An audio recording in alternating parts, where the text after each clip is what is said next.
You're listening to Cottontail's podcast, part of the Silicon Valley Black Project, which produced the documentary film A Place at the Table about the Black pioneers of Silicon Valley.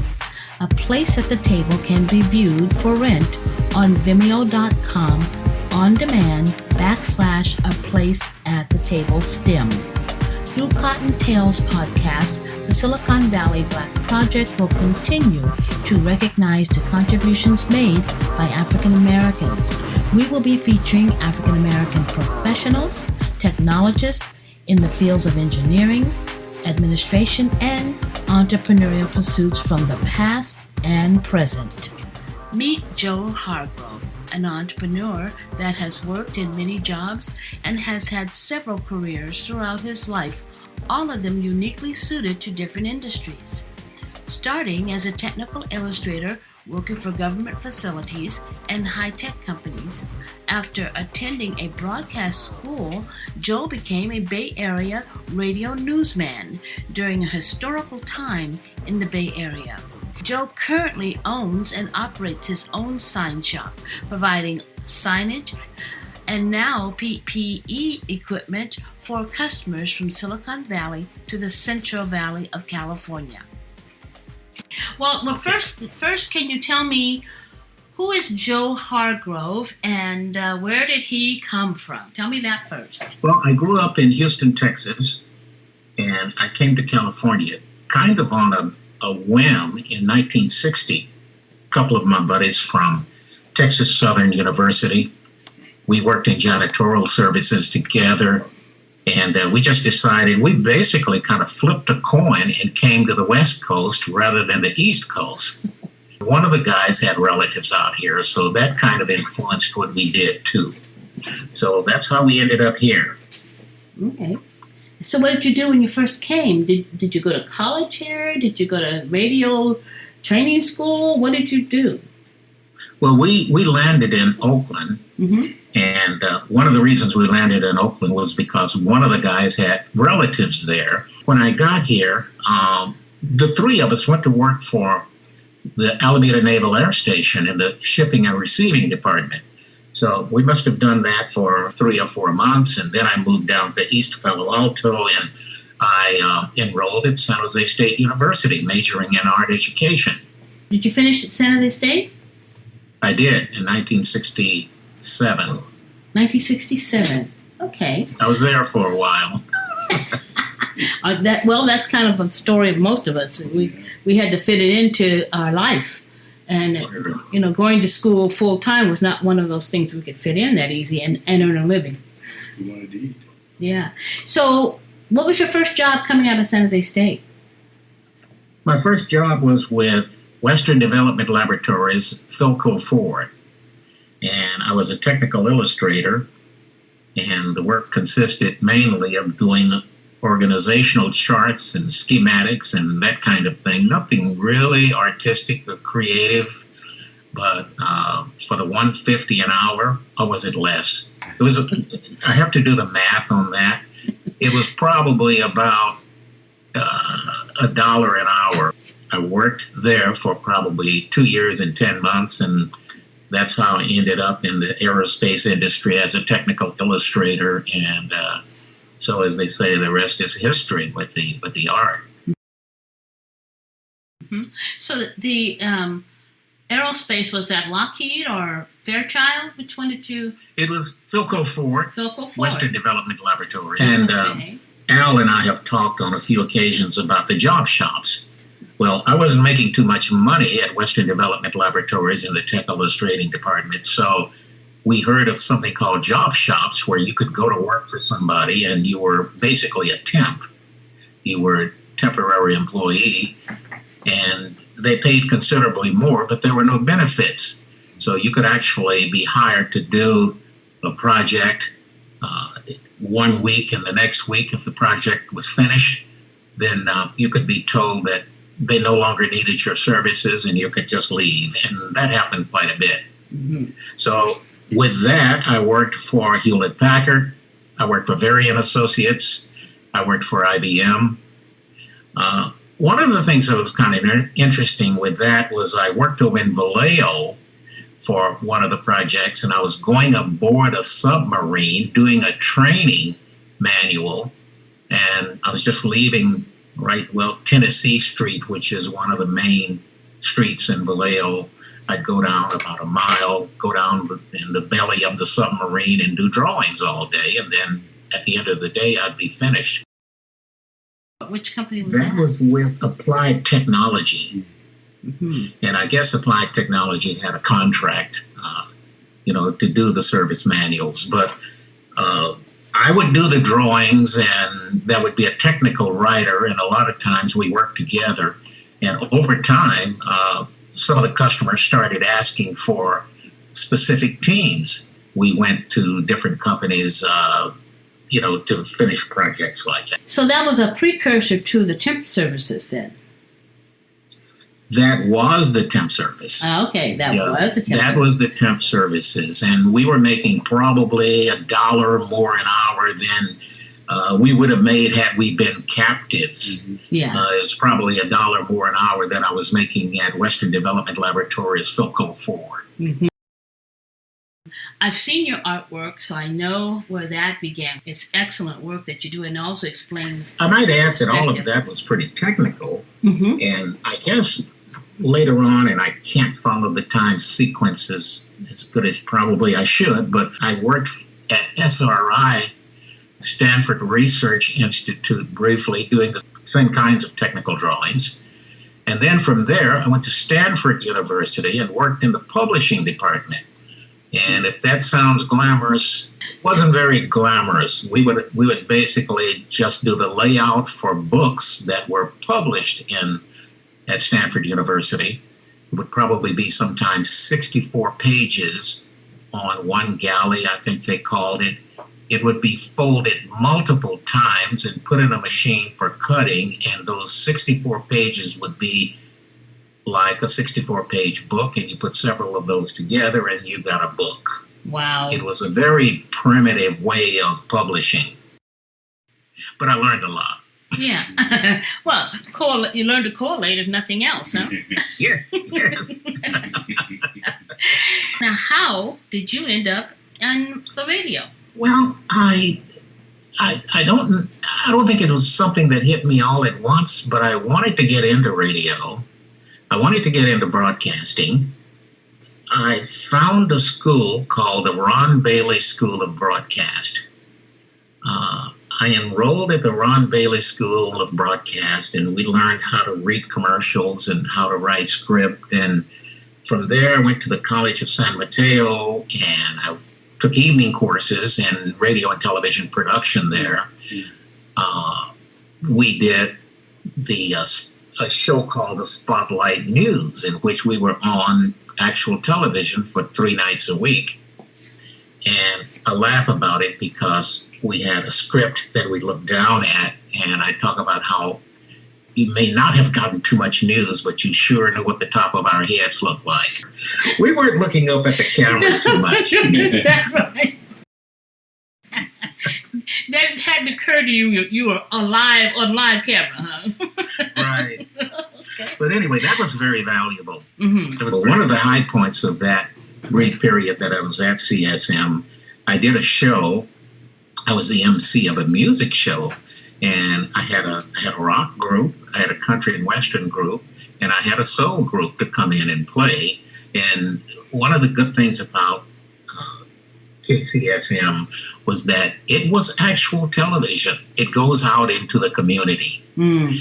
It wasn't like closed circuit television where you learn, but you're learning from a closed circuit television outlet. So got a lot of valuable experience from that. So that was like a public access station? Yeah, it's I guess it was a community access station, but it was KCSM, the station for the College of San Mateo. Okay. I continued to go to the Ron Bailey School of Broadcast. Back then, you could send out tapes, and you sent them to different radio stations, and they would listen to them, and they would determine whether or not this is the sound that we like. You could get an interview, and a lot of times you could go in and they would give you a copy to read, or they would interview you and determine whether or not they wanted to hire you. When I finished the Ron Bailey School of Broadcast, I went out to Lake Tahoe. I found a job in Lake Tahoe at a station that was owned partly by one of the instructors, KNLT, Lake Tahoe, or Truckee. The station was actually in Truckee, but it was called a Lake Tahoe station. And I was on from midnight to 6 every day. The station was out of the reach of the owner, so I brought my own records in and would play my own records from midnight to 6 a.m. So I had kind of a little following out there. And eventually I came back to the Bay Area because I thought I was ready, and I went over to KDIA, and I kept asking them for jobs, and one day they said, well, come on in, you can work part-time, and that's how I ended up at KDIA. Most radio people have a radio name. What was your radio name up at Tahoe? If I tell you my radio name at Tahoe, will you promise not to ask about the circumstances of me going way out to Lake Tahoe in the first place? No. Yeah, I promise. I won't ask. What was your Tahoe? My name was Jason. Jason. Well, that's pretty tame. That was my radio name. Jason what? Just Jason on the radio, huh? Jason on the radio. This is Jason. I didn't even use a last name. I just used Jason. Well, like Beyonce. I mean, there you are. I didn't want some people in the Bay Area to know who I was in case they happened to be driving out there and hear me, and I didn't want them to be for certain who they were listening to. Okay. I can tell this is going to be a conversation we're going to have. Yes. So, yes. All right. So then you get to KDIA. They hire you on. And who were you then? Well, I used my name after that because I was doing something serious. I was in news at that point. Okay. KNLT in Lake Tahoe was a progressive rock station. I see. And I played music, and I was on from midnight to 6 a.m., and I didn't want to use my name. But when I came back to the Bay Area, I had a couple of really promising interviews. Do you remember Jack Hansen at KGO, the weatherman? Yes. I did an audition for the weekend job at KGO. And the news director said, whoever I hire has to be ready to go. He said, they have to be ready to go because, he said, Pete Giddings hasn't had a vacation in months. So whoever I hire has to come in and go to work right away. And so I did one audition, and they said, well, after reviewing it, they said, your audition looked pretty good. Come back and do another audition.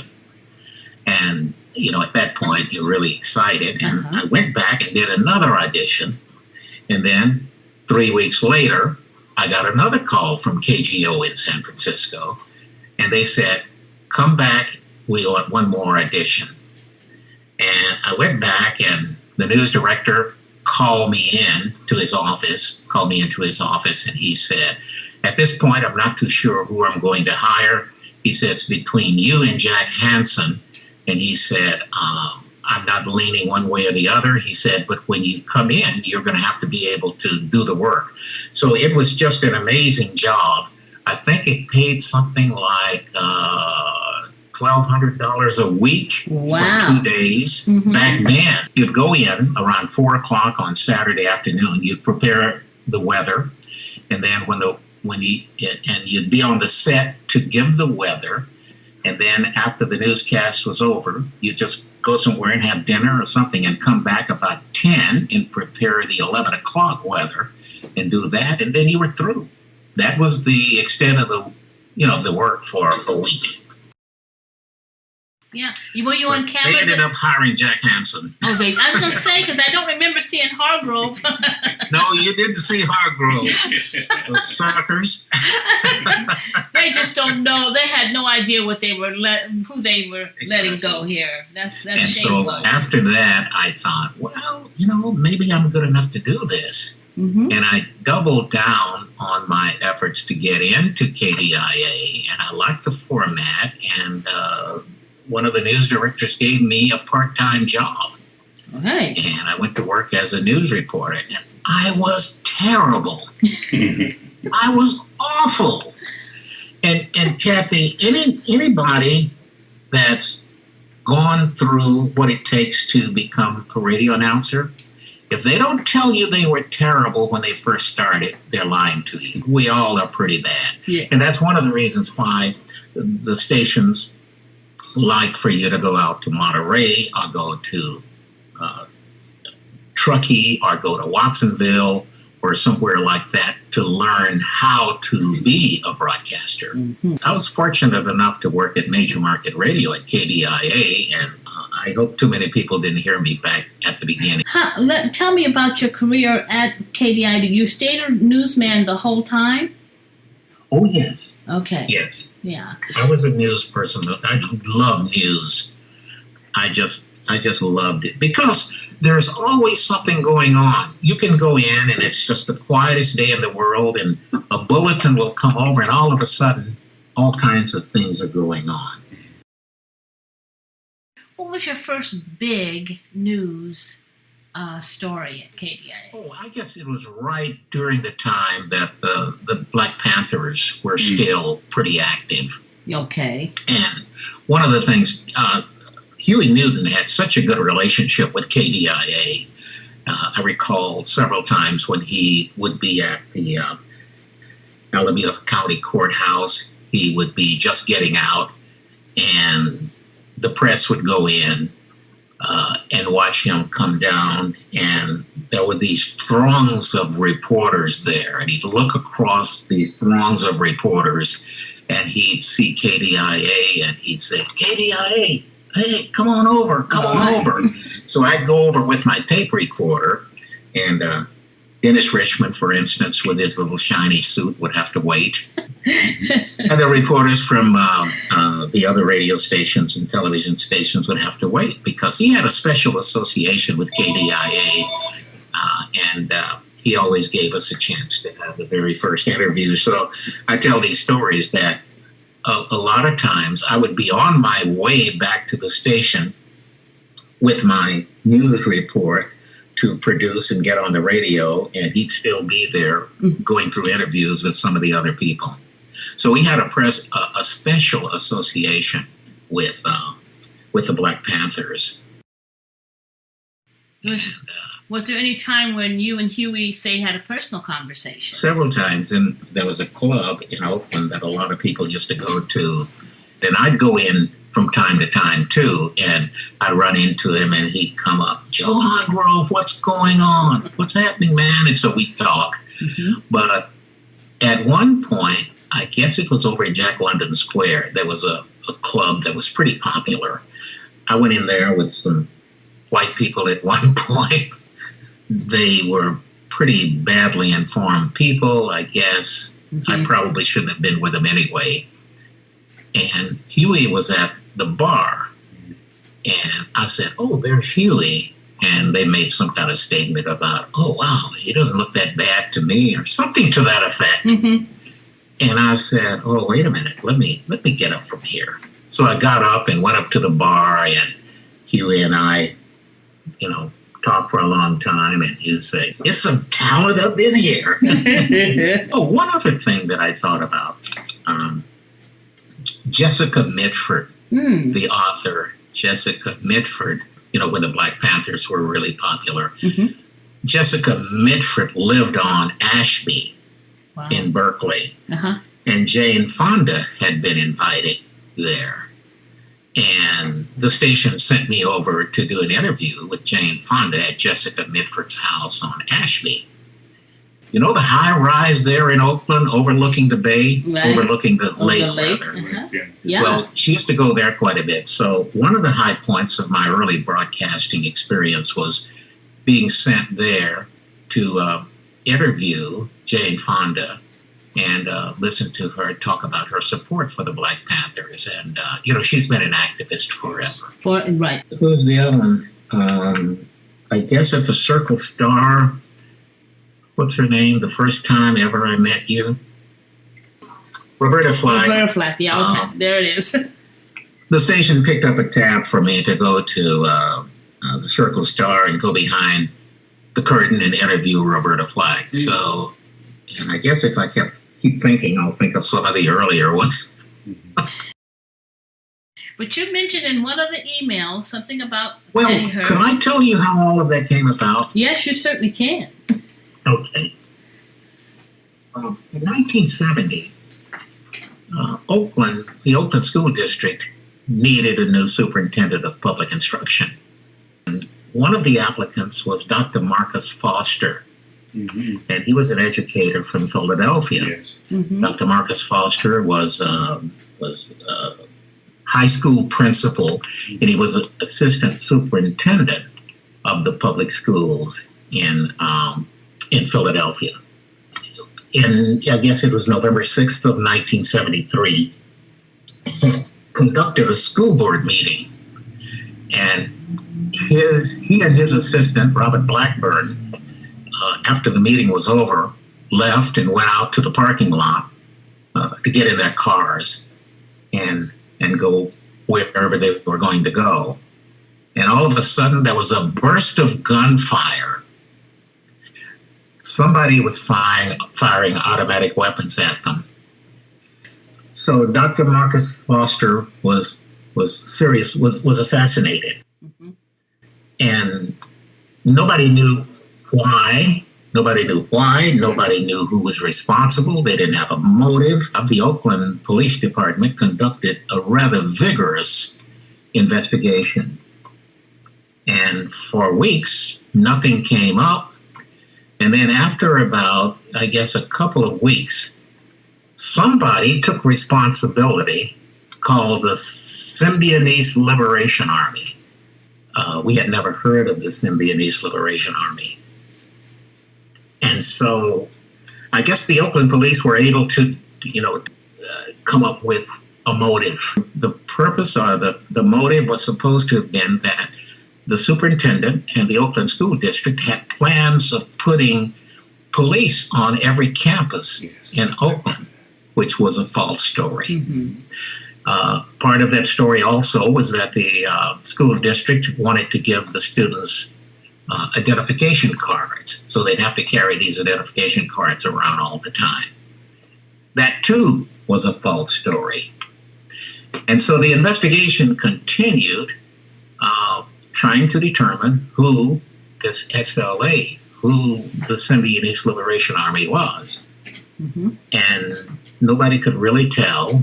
I think a lot of people speculated that it started at the University of California, Berkeley, which was a good place to start, where a lot of kind of left-wing things started. Mm-hmm.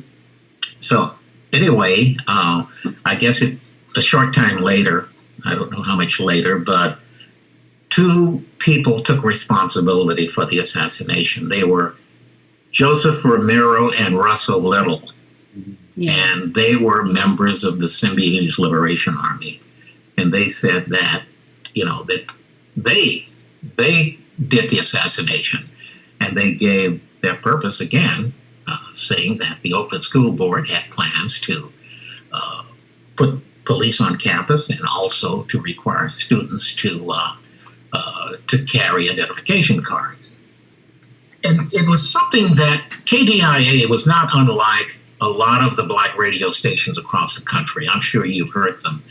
We had a format where most of what we did was music, but we were pretty proud in the news department. We had 4 new news cars, 4 new Chryslers, and with my limited art background at that point, I put the KDIA news on the sides of them. All right. Yeah. So anyway, this was such a big story, and our demographic was mainly the black community.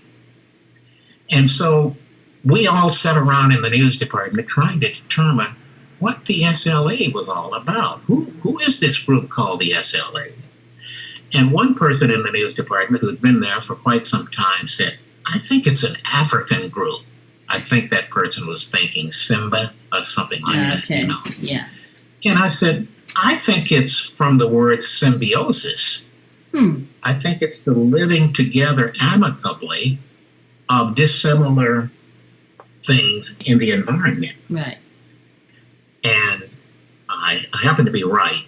The Symbionese Liberation Army came from the word symbiosis, which meant the interdependence of different species, suggesting a union of classes and races. And as you probably guessed, it did start right over there in Berkeley at the University of California. There were a lot of precursors to the Symbionese Liberation Army. There was the free speech movement, Mario Savio, the free speech movement, the filthy speech movement.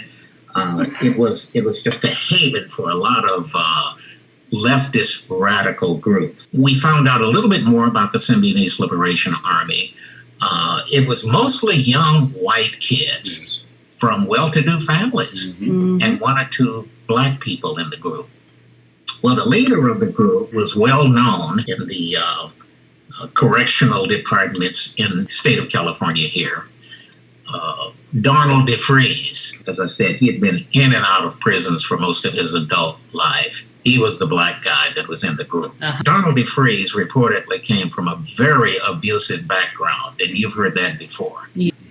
And so he took on the name Sin Q. Sin Q was the nom de guerre for the guy who had started the uprising in 1839 on the slave ship Amistad. He was the one who successfully revolted on that ship. So Sin Q was the leader of the group. Joseph Romero and Russell Little were still, they were still running around.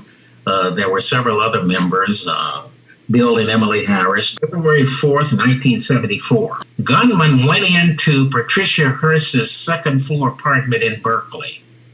They stormed in, they knocked her around, they beat her up, they blindfolded her, and threw her in the trunk of a car.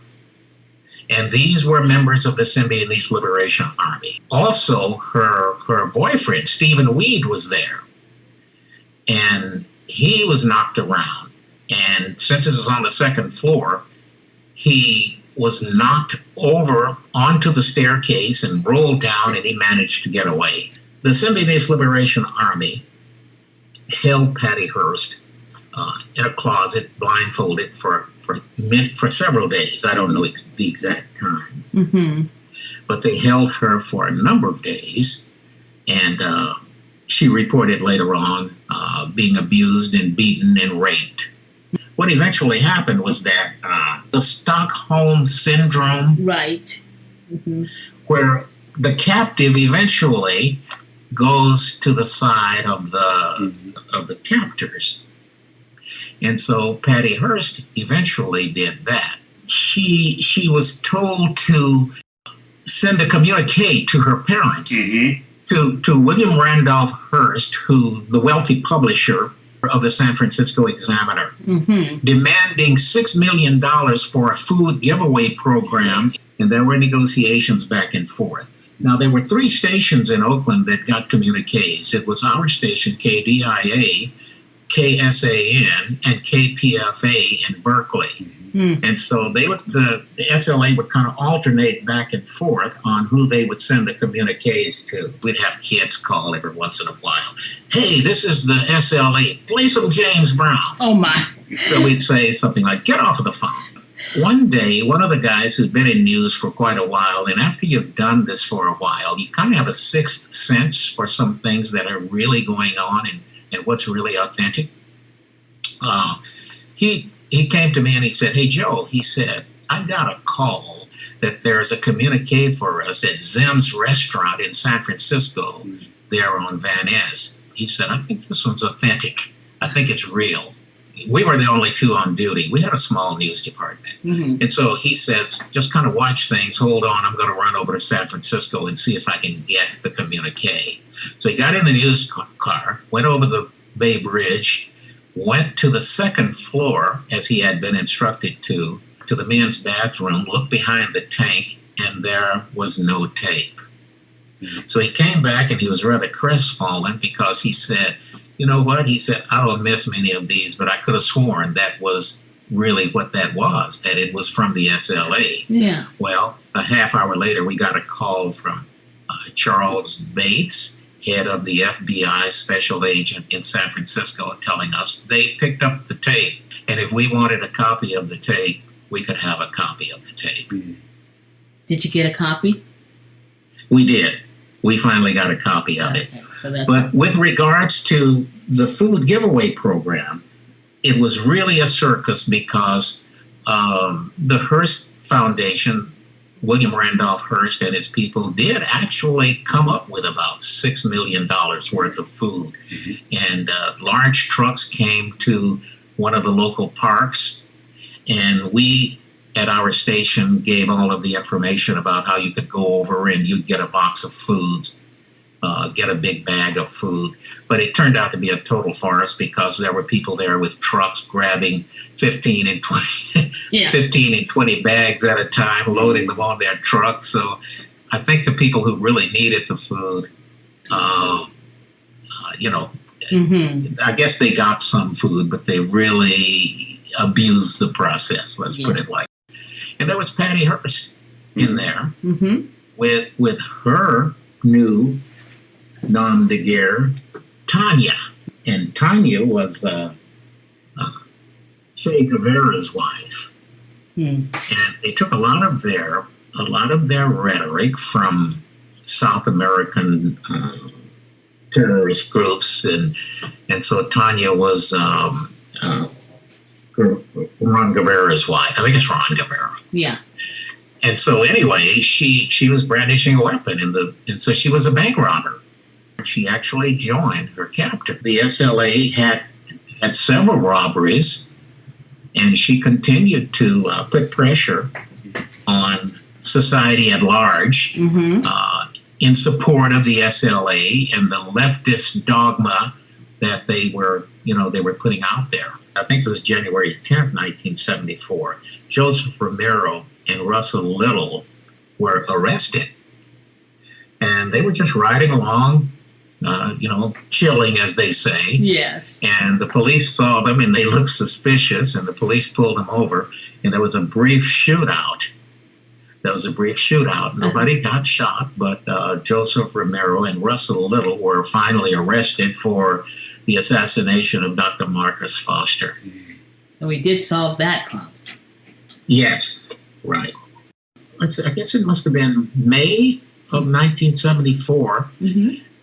Most of the SLA, which consisted then of probably about 8 or 10 members, but most of them went down to Los Angeles. Uh-huh. They always wanted to rent places that were in poor neighborhoods, yes, in mostly black neighborhoods. Mm-hmm. And one of the reasons for doing that was because they figured that if anything went down, they would get a lot of support from black people. So on May 17th, they were in South Central Los Angeles in a little safe house there. Mm-hmm. And one of the SLA members had gone into Mel's Sporting Goods. Remember that? Yes, I do. Yes. Had gone into Mel's Sporting Goods, and he was caught shoplifting. And they were attempting to hold him until the authorities came, and a fist fight broke out, and he ran out, and there was a van outside, and guess who was in the van? Patricia Hearst. Okay, yes. And she fired at the building. She fired at the building. Whichever member was in the SLA went a separate way, and they went to this house in South Central Los Angeles, but they were followed there by the police. Mm-hmm.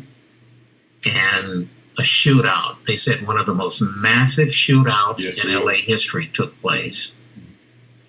And eventually, I guess they threw some kind of percussion grenade into the house, and the house burned up. Right. And 6 SLA members perished in that fire, which, for the most part, was just about the end. Right. Excuse me, just about the end of the SLA. So how did Patty avoid that fire, though? The guy that was attempting to do some shoplifting got in a van and went to that house. They followed him to that house, and she went in a different direction. I see. Okay. And, lucky for her. September 18th, she was arrested. The prosecution had a very difficult time because the defense, and remember, F. Lee Bailey? Yes. F. Lee Bailey was her defense attorney. Yep. And he did a pretty good job of convincing the jury and convincing the court that she had been forced into what she was doing and she didn't voluntarily join the SLA. But she was sentenced to 35 years in prison, and she served only 2 years.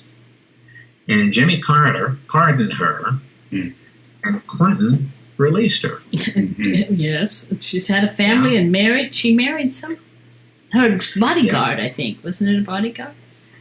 She married one of her bodyguards who was a police officer. Right. A part-time police officer. He was a bodyguard. So you also mentioned in an email to me that your station was one of the first to find out about Jim Jones in Guyana. Tell me about your career at KDIA. Did you stay a newsman the whole time? Oh, yes. Okay. Yes. Yeah. I was a news person. I love news. I just loved it because there's always something going on. You can go in and it's just the quietest day in the world and a bulletin will come over and all of a sudden all kinds of things are going on. Well, I mentioned a couple of minutes ago that you kind of have a sixth sense for things. This was in 1978. Yeah. And Congressman Leo Ryan and his fact-finding mission had gone to Jonestown at the request of a lot of the Bay Area families. And these were families who had people to join Jim Jones cult, and eventually went to Jonestown with him to this jungle outpost, looking for utopia. Right. And while they were over there, some of them didn't like the way things were going. They thought they were being abused, and so they sent back here to their families, to the Fillmore District and to East Palo Alto and to Vallejo and to Hunters Point, asking their families to look into their situation over in Jonestown. And so they finally talked Congressman Leo Ryan into going to Jonestown and talking to the families. And he went one weekend and he had a very good meeting with them. And when he was leaving, some of them tried to get on the truck that had brought them from the airstrip out to the jungle outpost, and they were pulled off by members of Jim Jones' team. And so when they finally, Jim Jones had done his little conference with a lot of the families, and they were getting ready to board the plane, and the attack came. And Jim Jones was shot. One of the reporters who had gone was shot and killed. Another one was wounded, and Jackie Spear was wounded. And so that was on a Saturday night. And my radio station didn't do news on Sunday. Okay. We didn't do news on Sunday. We did the gospel show early in the morning. Yeah. And then we would do public affairs in the afternoon. And so I picked up the paper on Sunday morning. This was November 27th of 1978. Sound about right? Right. And so I picked up the paper and I saw that Congressman Leo Ryan had been killed attempting to leave the airport. And I just had this feeling that all hell was going to break loose. And so I went into the radio station and I started looking at the wire copy that had accumulated over the night, called the American Embassy in Georgetown. And I spoke with a spokesman there, and he said, Mr. Hargrove, let me assure you that you're one of the first reporters I've talked to in the country, and that as we speak, murders and suicides are taking place in Jonestown. Wow. Did you break in on the radio station and let that information be known? Was that your next move? Did I ever? Did you ever? Did I ever? Bob Jones was on the air, so I turned the monitor up and I ran over and told him I got to put this on tape. And I heard Bob Jones say, Joe Hargrove is standing by in the news department with a special report from Georgetown, Guyana. And so we interrupted the program and I put it on, and so we made the announcement, and before long the news department was teeming with general managers, news department director, manager, program director, and several of the reporters called, and they asked, what can we do to help you with this story? Wow. So one of the reporters, I said, go over to the People's Temple on Geary Street in San Francisco. So that reporter went over there, and when she got there, fist fights had broken out between some of the people who didn't want their relatives to go and others who had said it was okay. One of the other reporters asked me, what do you want me to do?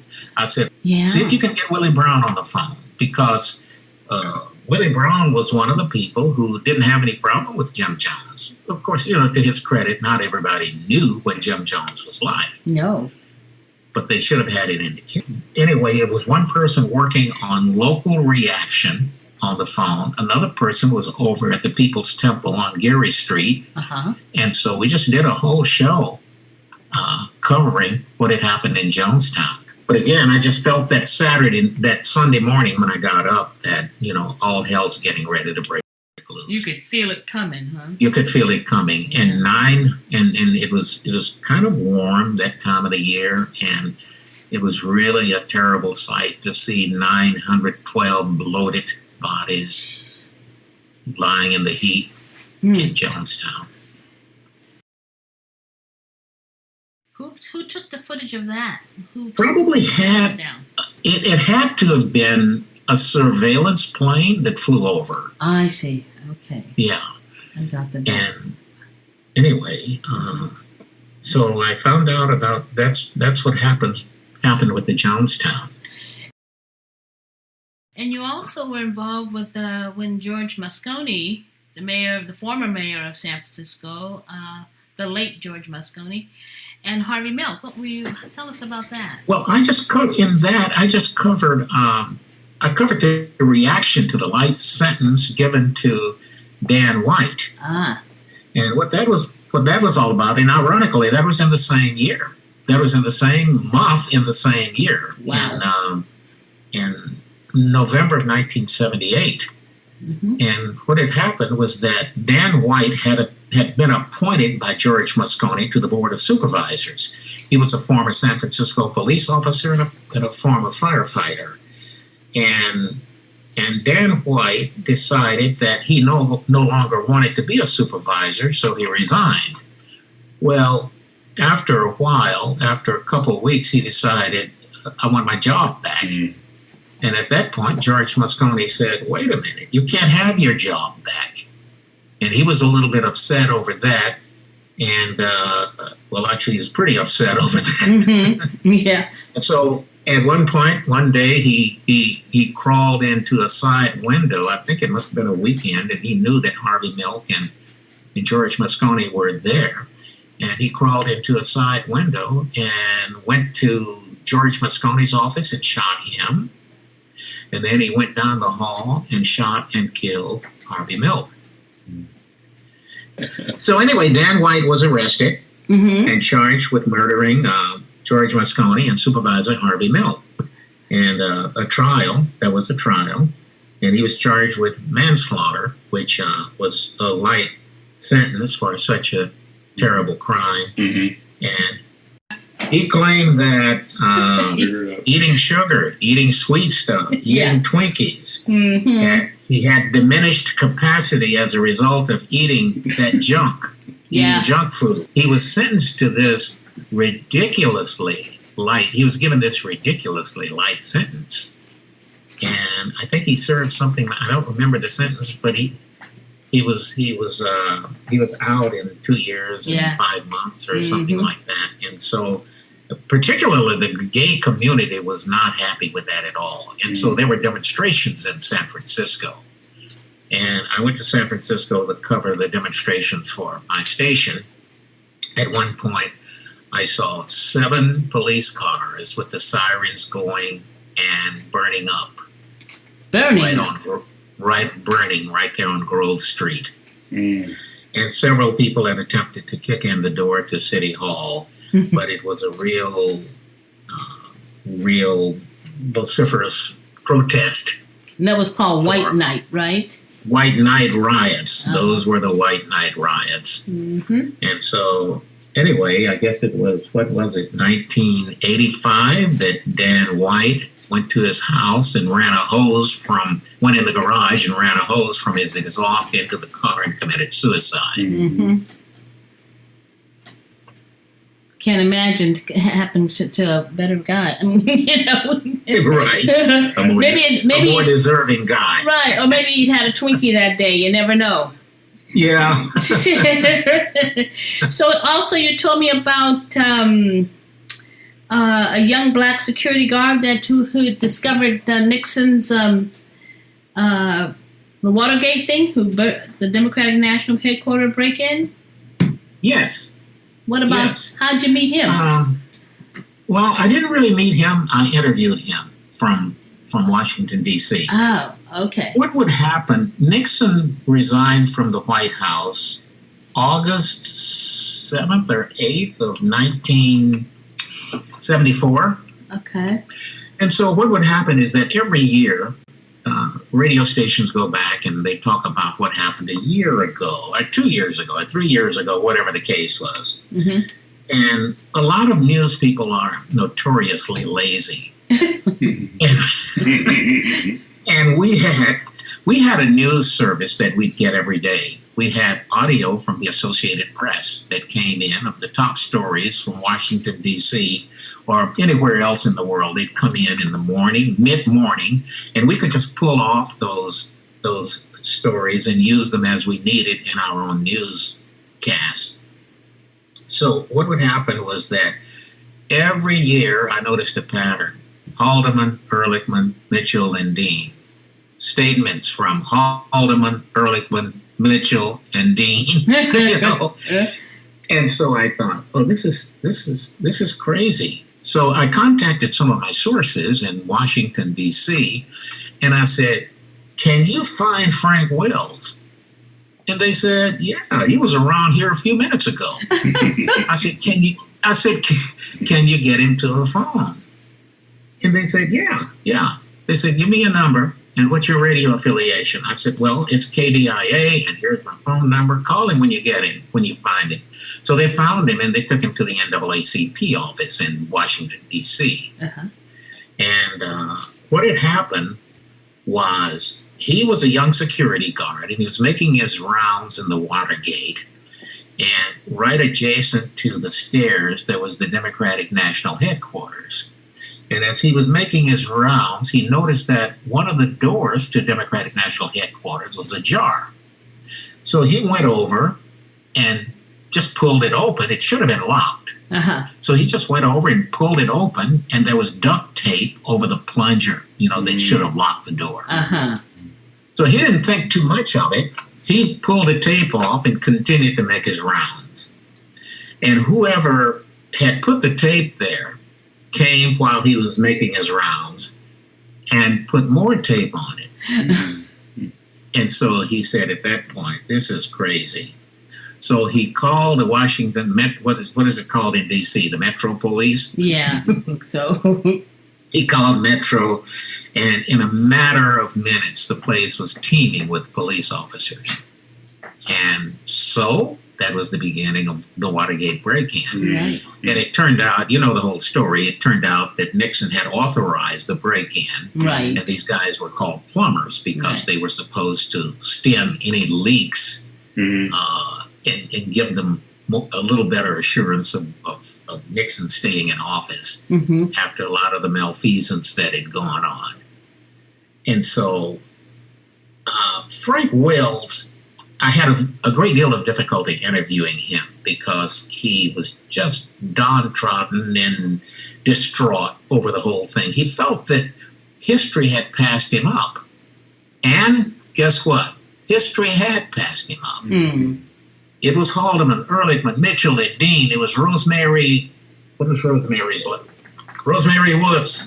It was everybody except Frank Wills. And Frank Wills was the person who discovered the break-in and changed history. He had all kinds of problems. He couldn't get a job. They were going to do a book, and he could put his name in it. That never happened.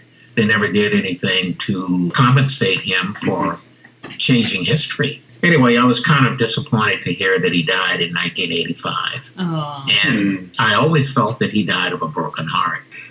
Some of my sources told me that Leon Jaworski was in Houston and that he was practicing law. And so I called Judge Leon Jaworski in Houston, and his secretary came on, and she asked me who it was, and I said, this is Joe Hargrove. I'm calling from KDIA Radio. Mm-hmm. And she said, well, hold on, Mr. Hargrove. He will know why you're calling. Mm.